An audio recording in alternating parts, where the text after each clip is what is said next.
The spacecraft's next vector destination waypoint has been selected. The subatomic engines are energized. Subatomic forces massively compress space-time from a previously quiescent state. Analogy Hooke's law. The space-time in the direction of the vector destination waypoint is massively stretched towards the spacecraft. The spacecraft hyperjumps via quantum exospace to the adjacent massively compressed space-time. The spacecraft disappears from the electromagnetic spectrum R1. Instantly, the spacecraft arrives at the predetermined destination, vector objective waypoint. The waypoint is projected from the spacecraft by a vector objective gamma beam. The spacecraft reappears to the electromagnetic spectrum R1. Space-time decompresses, de-energizing the subatomic engine. Space-time relaxes back to the quiescent stable state prior to the hyperjump.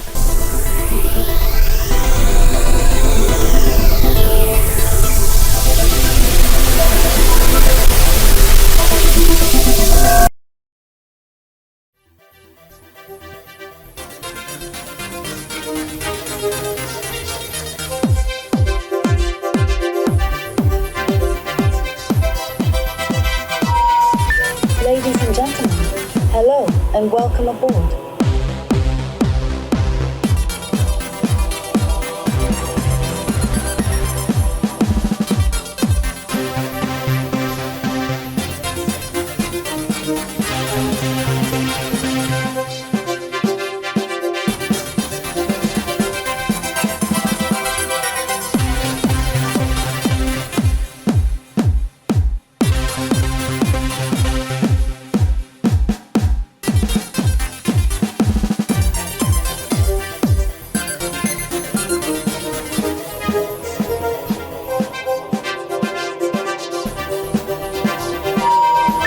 Ladies and gentlemen, hello and welcome aboard.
Time dilation.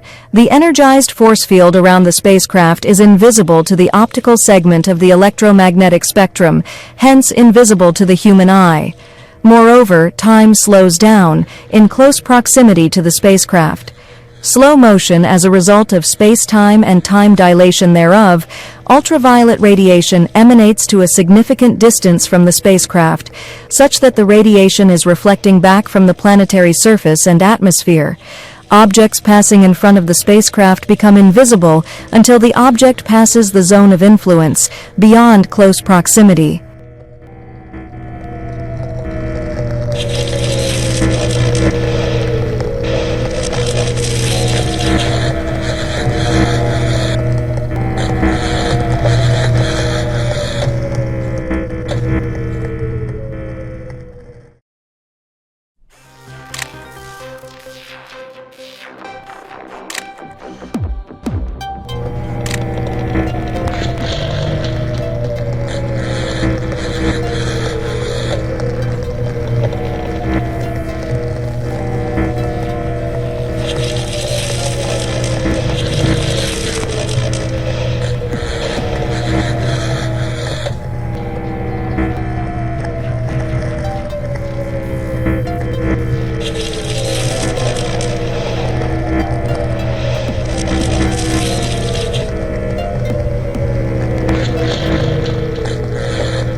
You know space is really beautiful.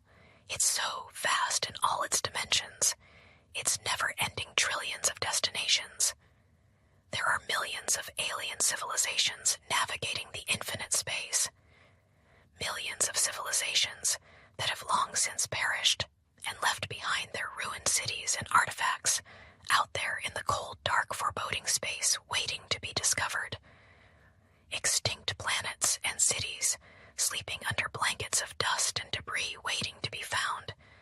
Extinct civilizations, a dreadful fate unknown. What messages did they leave behind in desperation?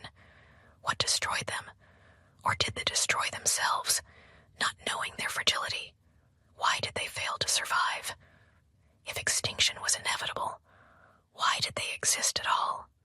Space is beautiful. We will never know the infinite reality.